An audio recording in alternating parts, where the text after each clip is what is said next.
to thank everybody for really sharing so many of the challenges that they have there, but really also just bringing and very clearly stating the great opportunities that are on board. I love what Lilac says, her absolute commitment there that education should be available, affordable, and accessible for all. I think without a doubt, it's something that we all would agree with too. Looking at, I think, all of the great things that we learned, I love the way the fact that Bob also talked to us in terms of the fact that we used to be online in emergencies, and now we had to literally shift it around and move, you know, towards permanent online. A lot of lessons actually were learned, but again, a lot of lessons we can bring into the future there. Melina talking very much too, I think, about that lovely need, and everybody agreeing very much that students still need to be in contact with each other. They need to be in contact with the university. These are still institutions and we want to be affiliated with them, I think, for many, many reasons. You know, we have to, yes, go beyond the gates of the educational institutions, but also, I think, hold that very close in terms of what we do. And again, look at what technology can do for us there. You know, as Riyadh said, students are the core of the university, but it's also, and many of you agreed to, get students ready for the job place. I can promise you, when I came out, I wasn't sure what I was going to do. Thankfully, there was a great career in journalism for me, but I really didn't know, because back in the day, that wasn't really the idea. And now the amount of panels that I do with industry, and they're just begging for universities to be ready. So I think there was a great openness there in terms of making sure that industry and the creative arts, academia, everything is more of a part, and you bring everybody in. This is not just about teachers and students. This is really about making sure that you get them ready. And again, building those lifelong skills. So I think big message to take away: be creative, be entrepreneurial, be open, be more technologically savvy, and above all, be relevant. This is how we're going to reimagine what it is that universities need to do. So, so much there. Thank you all so much. I'm so excited. We still have plenty of conversations to go with key leaders in the industry. And we're now going to look at how to build a post-COVID recruitment strategy. So we heard there in terms of how people are looking to recruit students. How do you get them on board? You know, why come to your institution rather than another one? So very important here. And our moderator for this session, a gentleman who's has 40 years experience here in the Middle East. He is the president and CEO of Center House, a consulting firm that actually helps companies here in the Middle East, Africa, also looking at development and government issues and all of that.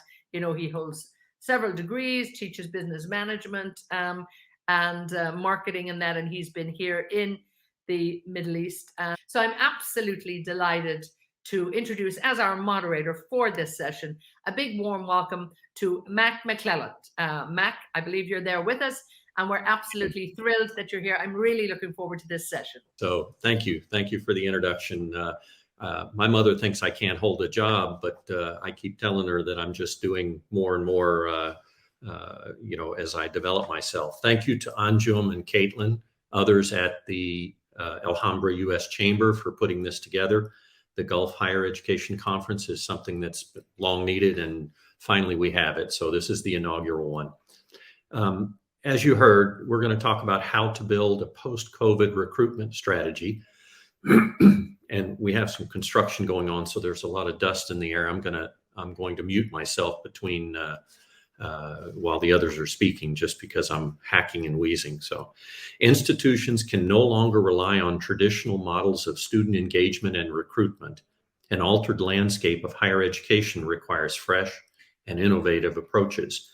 Panelists will talk about how to balance social media, tech tools and platforms, and conventional channels for a balanced approach to recruitment. Although we were given the task of recruitment of students, we opened it up a little bit, students, faculty, and staff, since all require some of the same skills in order to do their jobs, whether student, faculty, or staff. I'm going to ask the panelists, when I call on them, to introduce themselves and then kind of give an opening comment that we'll all weigh in on at some point in the future. So Uttiyo, would you please tell us who you are and what you do?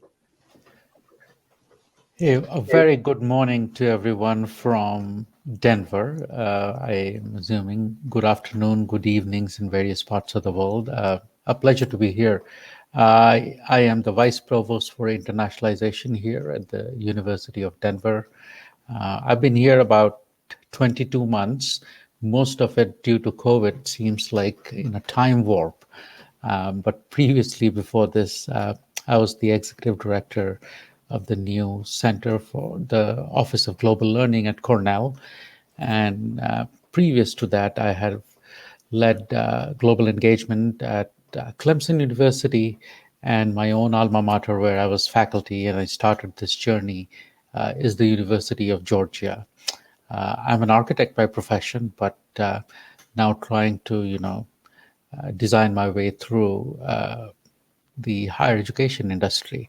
Most of my work is focused on sustainability and looking at humans and the environment and how we interact with it. I focus on trying to bring dignity of life and global citizenship into the picture as we think about all kinds of internationalization strategies. So that's my brief intro, and we will talk through most of the things as we go along.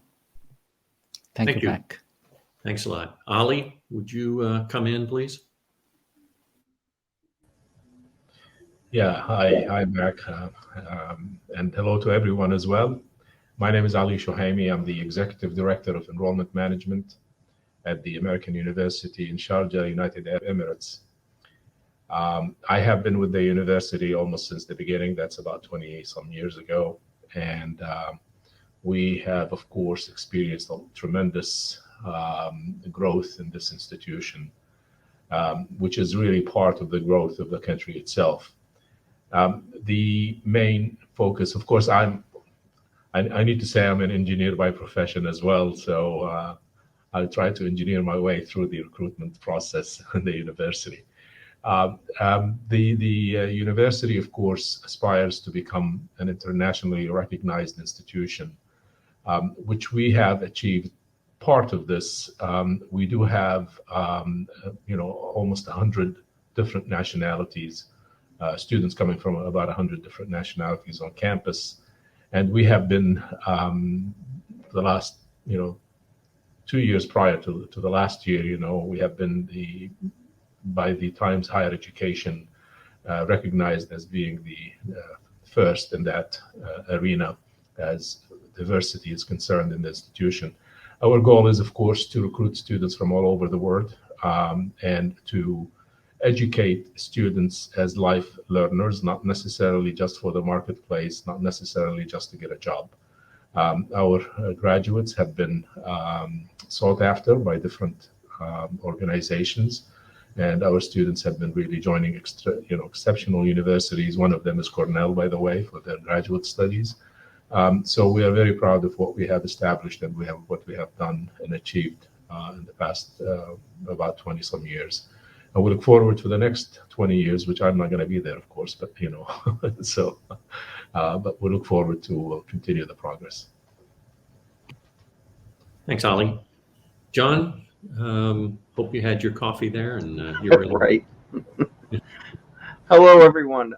My name is John Wilkerson. I serve as the Interim Associate Vice President for International Services with Indiana University in the States. Prior to that, I've served as Executive Director for International Admissions at IU. I've also served as Director of International Admissions for University of Missouri, Mizzou, also in the States. That's a bit about my professional background. By training, I hold master's degrees in counseling psychology, and my doctorate is in global education policy. So those have been handy areas of study during the time of COVID. And just for some institutional context, Indiana University has about 48,000 students. They come to us from 140 countries, and we have about 6,500 international students in our programs. Thank you. Okay, I waited for Rosalind to come on last since she's in California. She's the earliest to join us. So please go ahead. Good morning, or good day to everybody here. My name is Rosalind Raby, and I teach at California State University, Northridge. I'm the director of a nonprofit consortia called California Colleges for International Education, which is a consortia of California community colleges, which I will talk more about in detail. I'm also the editor-in-chief of the Journal of Comparative and International Higher Education.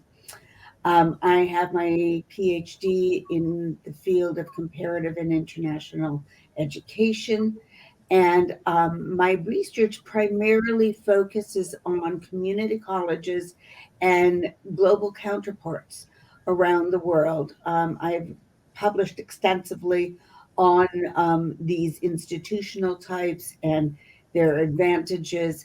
I am currently finishing 2 books on employability for international students and unforeseen consequences of internationalization. So I'm thrilled to be here today and looking forward to the conversation. Thanks, Rosalind. I'm going to kick it off just with a statement. There are 85 institutions in the world that are 500 years old or older and still functioning the way that they did 500 or more years ago. Of those 85, 70 are universities. And so it goes without saying that universities become then kind of the bulwark of countries in educating their people in order to provide a platform for them to be able to go around the world and do whatever it is that they do. When we're looking at that, that's all bricks and mortar. And now suddenly with COVID, we had distance learning and other ways of reaching our students. So I'm going to just throw that out there. Somebody take it and run with it. Well, I think what we saw at IU was an interesting culmination, I think, of approaches to this shift to online. Very early in the stages of the pandemic, we made an institutional commitment, and that was done at the very senior levels of leadership, that we would continue to support learning, and particularly at that point we were primarily focused on international students who may become displaced in this. What we subsequently learned was that imperative was going to have to be expanded to include all students as we scattered from campus, and we did in fact have displaced students both internationally and domestically. I was very impressed by the resilience of faculty and students in that space to kind of take up the charge and make things happen. It wasn't perfect. It was certainly much more reactive than one would hope. But there had been quite a bit of innovation within IU's online program, its delivery systems. So the infrastructure was there. I think the challenge for us was very quick expansion of that and translation of in-person approaches to teaching that had to be modified for the entire catalog of courses that were being offered. So that was a quick observation. I'll leave for my colleagues. I agree, John. We've all gone through and navigated this, but there are 2 things as we talk about how do you build this post-COVID recruitment strategy. I think post-COVID is a misnomer. In some way, we were still in the middle of this pandemic. We're recovering, and you see the best advice from doctors and epidemiologists and all. It's here to stay for a while, at least in the near future. What we need to recognize is what has changed and how do we navigate through this change. I mean, for many of us, I first taught my online course in about 16, 18 years ago, we were teaching a course in Antarctica. And of course, we brought in people from all around the world to teach in. And at that point in time, it was hilarious that we used to actually teach students saying, this is the only class you could take in your pajamas, right? Sitting on a couch. And it was being taught by folks from the Antarctic Research Center down in New Zealand with students around the globe. 17 years later, we look at it as if it's new, but some of those things have been there. But it is different from having just a meeting where you change the modality of being on an online screen versus the pedagogical aspect of how you teach. The same appears to all our communication modes and our response and how do we do it. The entire psychosocial sphere comes into that. And so we have to really talk about it from questions of digital well-being to access. And we have to really talk about things like, as we are dealing with, what we might say, digital inequality, because, that access is not there to everybody. There are still parts of the world with 2G connectivity, load shedding and all that. But how do you still bring these people together as we are trying to, look through and, work through this industry 4.0 kind of phase? But, lots more to talk. I'll turn it over to Ali and Rosalind to get their insights. Well, I do agree with everyone as well. It seems like all universities across the world experienced a similar, experience.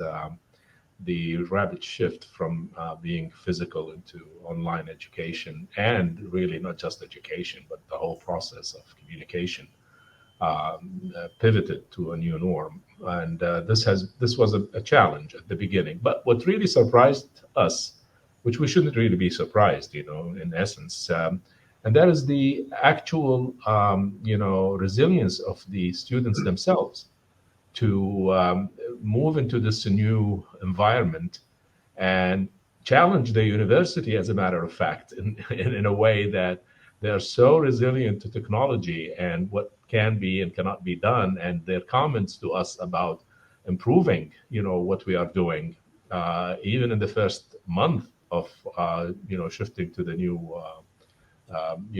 mode of communication.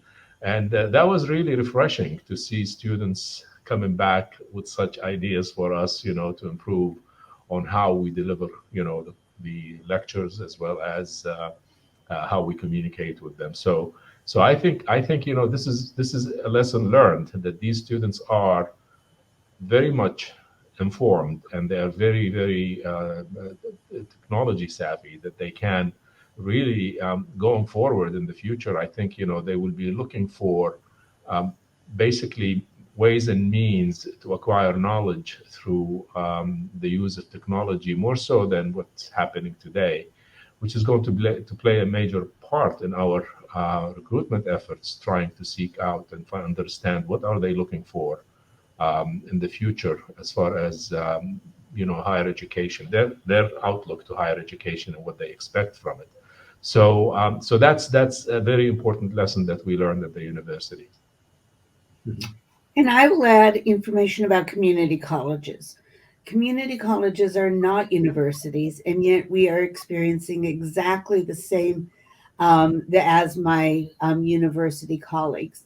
A hallmark of a community college is that it is an open access institution, meaning anybody can attend, and it serves the community, be it a local, national, or an international type of a community. The other hallmark is that community colleges are designed to respond quickly and effectively to changes, and to forecast future changes and change as needed. So when COVID happened, this was what we do. We respond very quickly. We respond in terms of curriculum. We respond in terms of instruction. We responded in terms of addressing the digital divide in ways that we could. We responded in terms of international students, in changing our admissions process, in changing the testing process, changing the counseling process. And it was done quickly, re-evaluated months later, changed again as needed. The idea is, how can we ensure equity of experiences? And that is something that so far we've been doing very, very well. Mm-hmm. I mean, part of university life is the social aspects, you know, and so when you're recruiting, how do you explain to them how you're going to do, you know, orientation and Greek week and, you know, all these other things that the students look forward to? It's a challenge. And when COVID struck, it did so during a key moment in the enrollment cycle for U.S. institutions. That late spring is when students are making decisions for where they're going to be in the fall, and they're filling out housing contracts and preparing for orientation and things like that. And for at least the initial part of the pandemic, we spoke a lot about when things return to normal. And so there was this sense that this is just temporary. It's a Band-Aid. We'll get through it. We'll make it work. What we've seen now is, to Uttiyo's point, we're not going to be returning to what was. We're going towards something new. And for institutions who have relied very heavily on long-standing traditions and ways of doing things, it becomes a little challenging to predict and explain what we're not yet quite sure about, because it hasn't played out. The social aspects, I think students have treated with some pragmatism. As Ali mentioned, they are tech savvy. They are used to digital forms of communication. That does not replace proximity. It just doesn't. But what we have been able to do is construct for students, again, infrastructure that allows them opportunities to interact. What we've also seen as being very important in that is that the influencers of students, parents, counselors, other teachers, other students, is absolutely essential in getting them to take the initiative to do so. It's one thing to interact with one another and communicate digitally when you already know each other. It's a very different thing to do it in a quote unquote cold environment. And so all of that, translating all of that into a recruitment plan where you're describing what's going to happen to students when they don't have the cultural touchstones of having seen it on TV or having had a sibling go through it, becomes a very different set of challenges. I would add to that, John, that, you know, that there are various things that we are learning through this. So just last week, I mean, you know, over a month of now actually being on campus, and international students having been on campus too, we're noticing interesting trends that while we are all in person and there are a lot of social events that we've actually put together where we are interacting with the students, when they seek appointments, because they have the option of, you know, doing it in person or doing it over a Zoom or, you know, other, you know, Teams meeting or something like that, they are choosing to connect, because now you can click in, click out, and get that meeting done, and you don't have to walk across campus or, you know, any of those. So I think we are at a situation where both of these things stay. We recognize the importance. There is nothing, I can tell you, that replaces the warmth of the hug. There is nothing that takes away from us just being there next to each other and the impromptu things that happen. And same with the recruitment thing. I think, you know, while the university at one end can be there and can bring in more people, advisors to connect and create that platform for students in various parts of the world to connect and learn, there will also be people who will be in situ, situated at those locations, probably who would add to that and complement that expertise, and take it to the next level. It's almost like, creating multimedia simulation of various kinds. So you have experiences which are digitally transforming you, and at the same time you have other experiences in person. So it's like, looking at a 4D kind of experience. So you have the capacity of AI, you have the capacity of virtual reality, augmented reality, but at the same time you have to bring in also aspects of the actual physical interface when possible, in a safe way. I think all of these together will tie into those threads of communication. And we have to think that, our capacity of receiving information through a screen is kind of limited. I mean, really, if you're putting information out there for someone which goes beyond 60 seconds to, 2 minutes or something like that, you already started to lose them. So get your key info ahead of time, small nuggets of information, powerful, motivating. We have to think like, social media influencers, right? And what can we get there? So, these jobs that didn't exist are incorporating into our job profiles now. So those are, things that we have to do. Think big, small steps, but we have to be able to scale fast and respond to this environment. I mean, I know a lot of educational institutions at all levels, not just the university level, assumed students had access to technology. And of course, in a lot of places in the world, they have to go, they have to walk down to an internet cafe to log in. How, again, going back to recruitment strategy, how do you convince them that they really want to, attend virtually your university until they can come physically? Well, in the community colleges in California, there has been a supportive effort to reach out to students and build community. Hence, I said the community aspect is very important.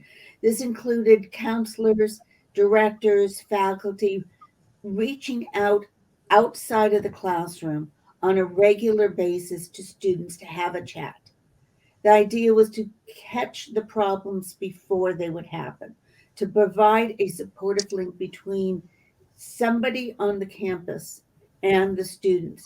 That then brought students in to other type of events, such as social events that were happening and planned in this special environment, including special speakers, tips on doing, surviving stress, or how to reach out to other aspects of the campus.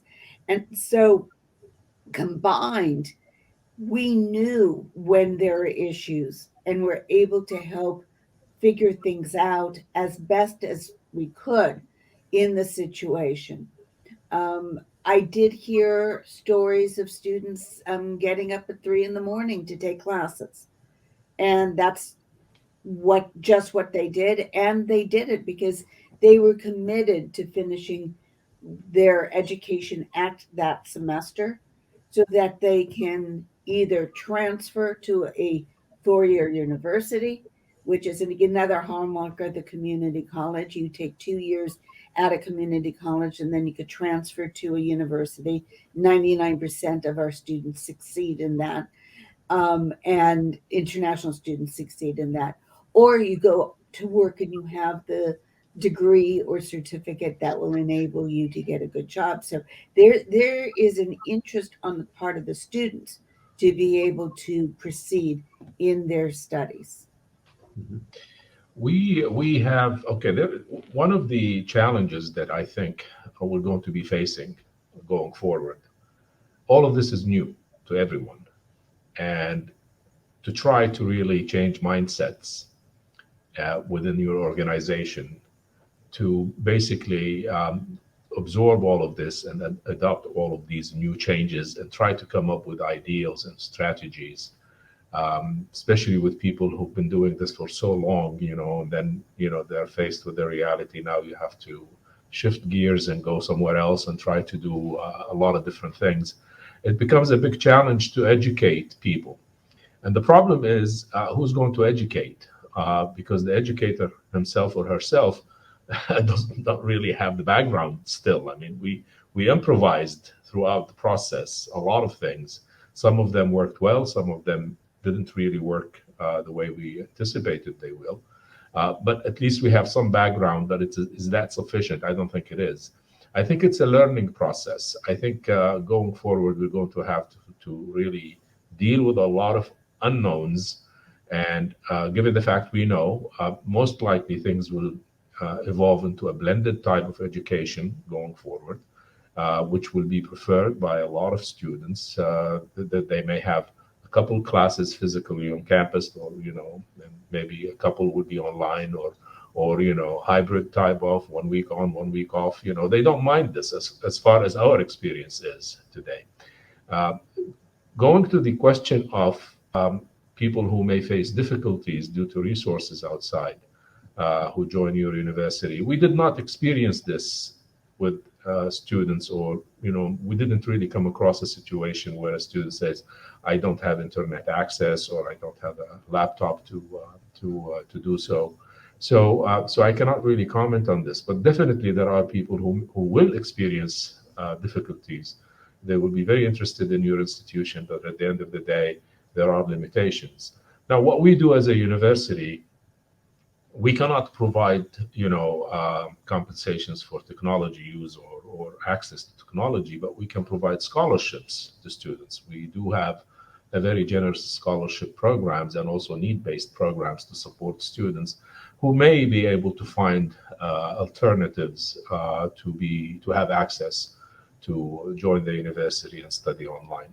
But from our experience, we didn't really experience, we didn't really see this as an issue with a lot of the students who joined the university. So, but I'm sure there are limitations in certain countries for some of the aspiring students to join our institution. Mhm. Mac, interestingly, we didn't see that with, well, it's not interesting. I think we all know some of the reasons, but we didn't see that among our international students. We did see that occurring with some regularity with our domestic students. And I think that speaks to a larger issue. There was a question about resources and availability that we face in recruitment of international students writ large, which is a very socioeconomically stratified population of students who are globally mobile. And so while certainly interest is ubiquitous across all economic strata, availability and access continue to be a problem. And so I think that question is just almost translating physical presence to technological availability in terms of access and resources. And it's a large problem that very few institutions are able to address, very few, in the US especially, with exponential rise in costs. Just an observation. Mhm. Uttiyo. And it's also got to do with, like I was saying, just that mind shift of what different modalities bring. We have to understand the identity of the student, how they process information, how do they communicate. There are different kinds of communication that works around the world. It is not exactly the same.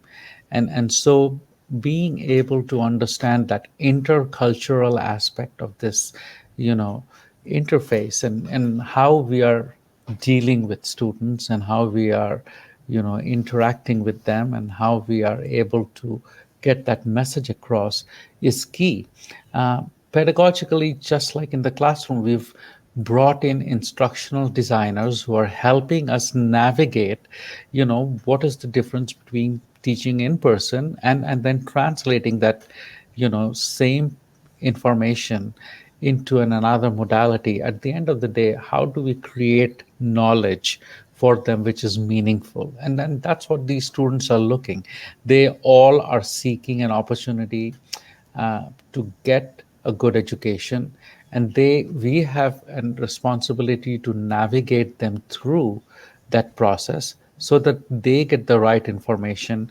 They're able to, we have to do it that just in time and where they are kind of situation, in an age which is absolutely dominated by social media, and those are the things that we use to communicate. There are all these other ways that we can use to make that connection, drive the interest, address their questions, and hopefully really respond to actually questions of access, equity, time zones.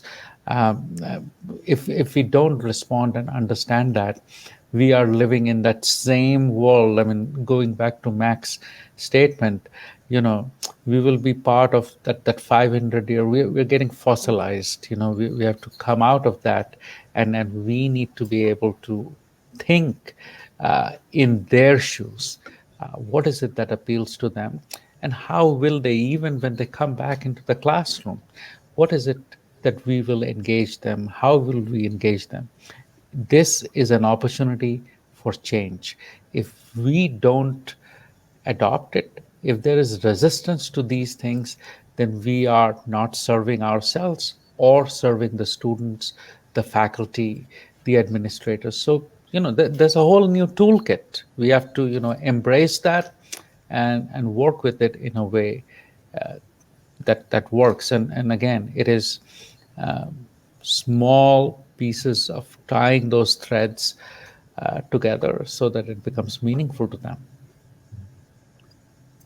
Rosalind, since community colleges are in effect feeder schools to the larger university system, what recruiting tools could you use that might be different than the universities themselves?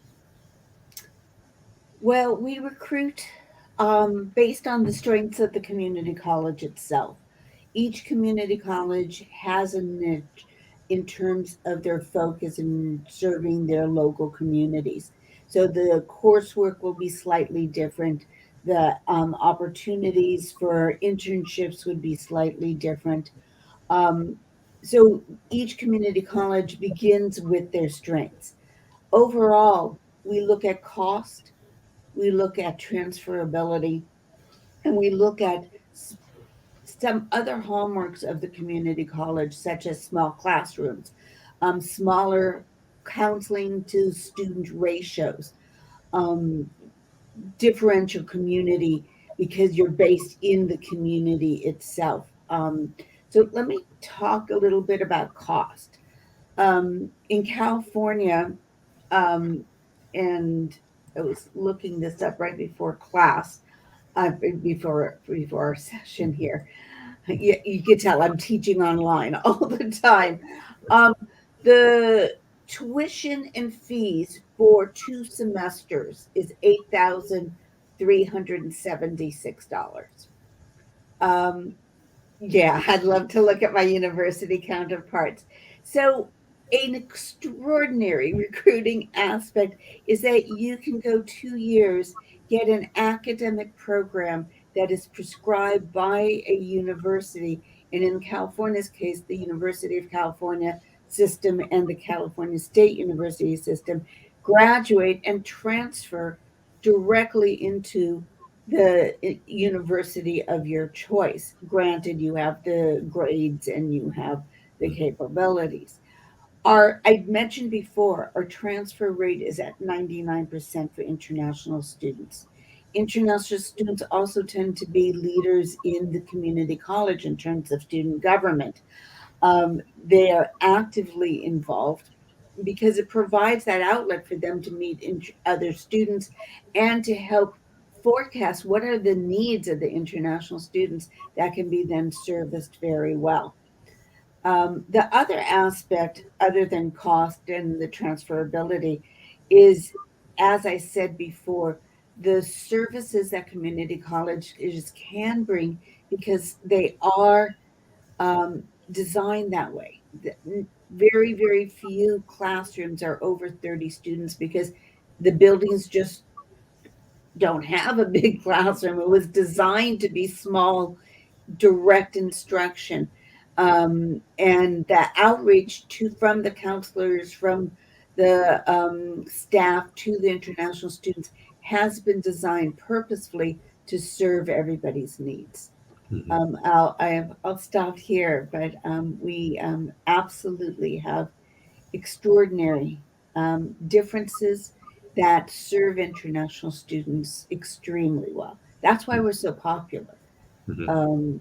among international students, because at the end of the day, you're saving 2 years of tuition and coming out with the same degree at the end. To Rosalind's point, I also want to add for international students as they come in, I mean, one of the things that they need to really think about, and they do this in their minds, and we need to actually get to them about it, is also this difference between cost versus value. You know, any four wheels will transport you, but why do we buy different kinds of cars?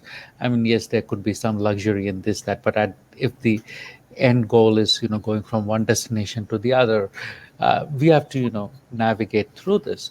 And we at universities need to really think through at what cost are we educating them.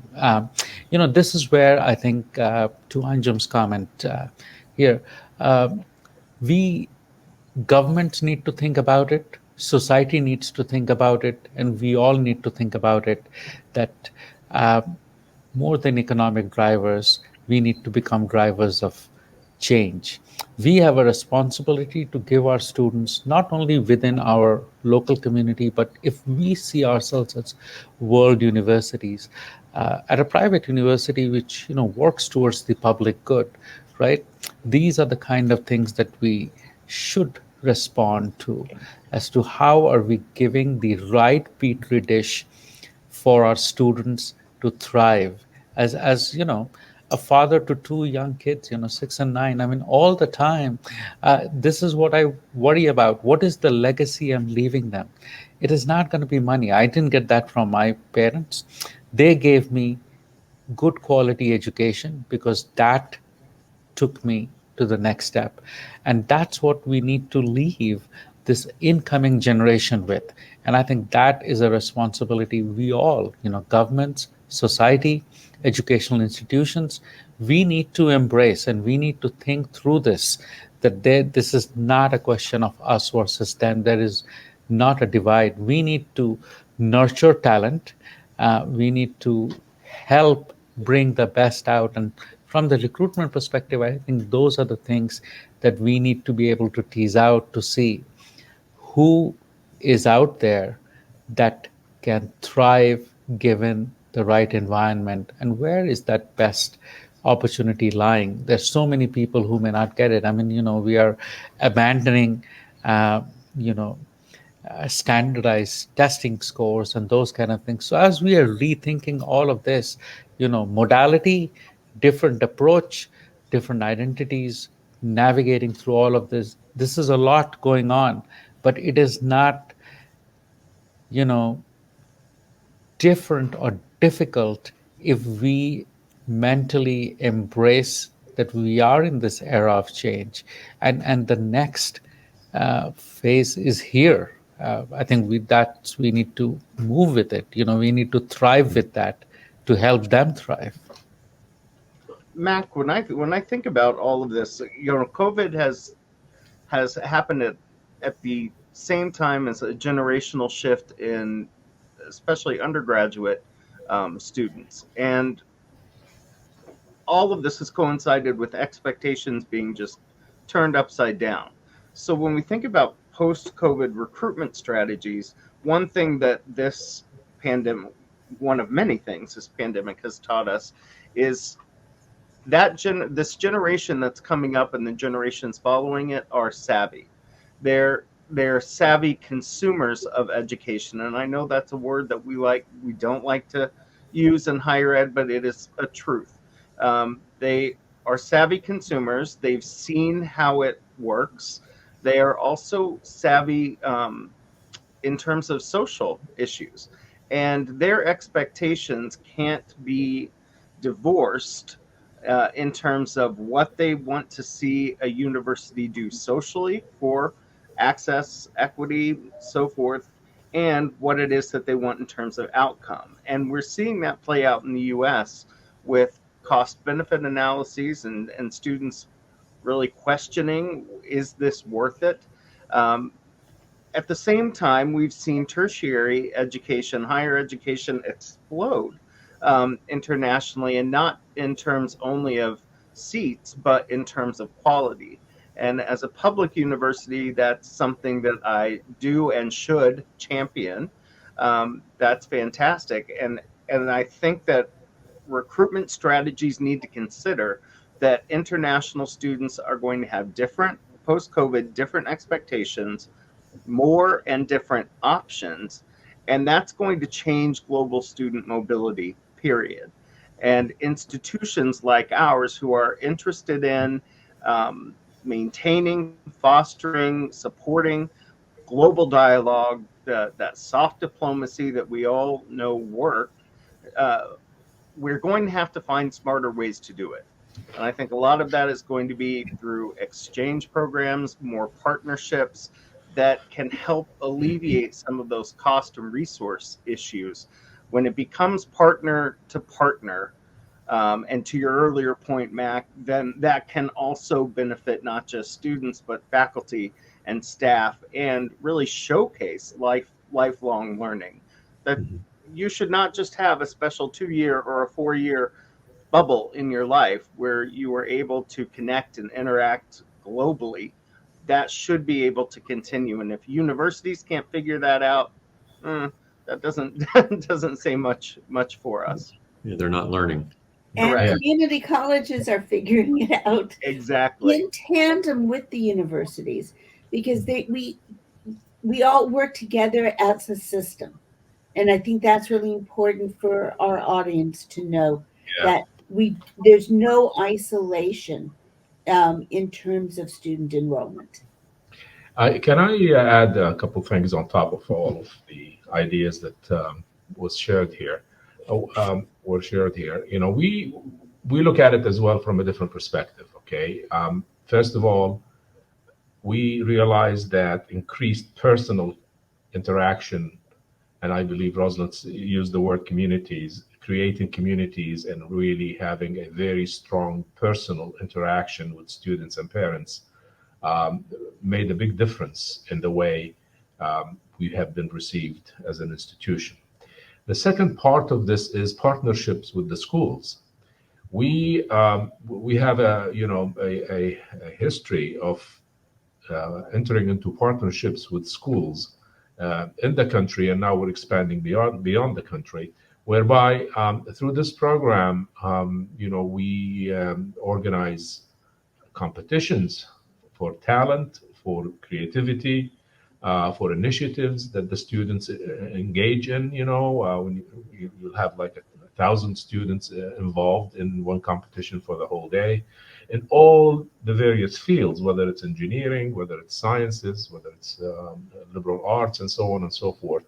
And I think that type of an interaction with the schools paid off, because during the pandemic, or still is, as a matter of fact, we didn't stop this program. We actually built on it. We learned from what needs to be done, and we started, doing all of these events virtually, which really opened the door as well for us to attract schools from outside the country where they cannot send their students to campus, during the school year to participate in such competitions. So that's also an added value, if I may, to this partnerships, that program that we have here. Now, going back to the cost issue, as you know, 2 or 3 things come first to the mind of students who are seeking higher education and their parents.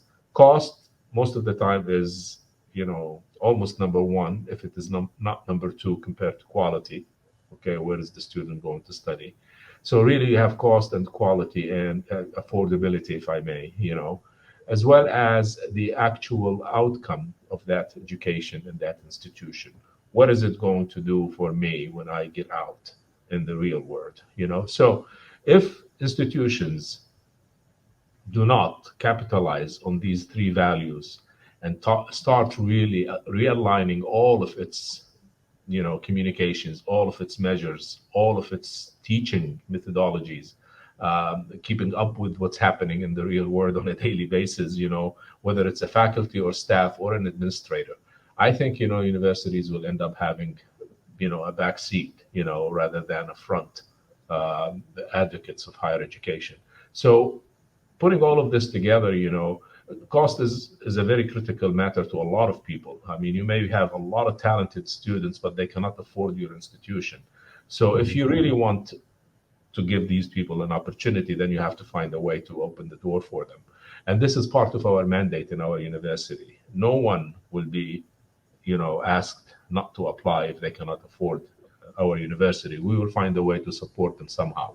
So this is really a critical part as well of the recruitment efforts going forward, specifically because of the economic downturn, where a lot of people suffered, where people lost jobs, and people, companies folded and so on and so forth. So really, it amplified the issue of the actual cost factor to seek higher education. So Ali, along those lines, a student just completed their freshman year, yes, virtually, and they say, well, I want to do my sophomore year virtually, and then maybe eke out junior year. They're saving money, obviously, because they're not having to travel. And let's talk international students, since this is the Gulf Conference, going to the US or even coming here to Sharjah. They're saving money on that. They, have advantages of living at home that they wouldn't have in a dormitory or in an apartment somewhere.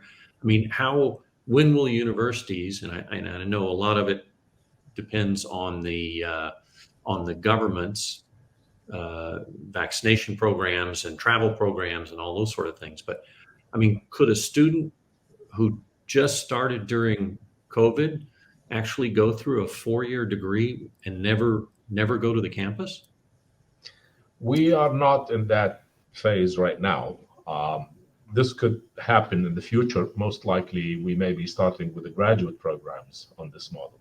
Mm-hmm. But for undergraduate students, I think, what we have experienced really for these students coming back, to campus and all of that, we do have a hybrid approach now this semester. So some students are on and off 1 week, depending on the class they're taking. And what we have noticed is that, they're very excited about being on campus.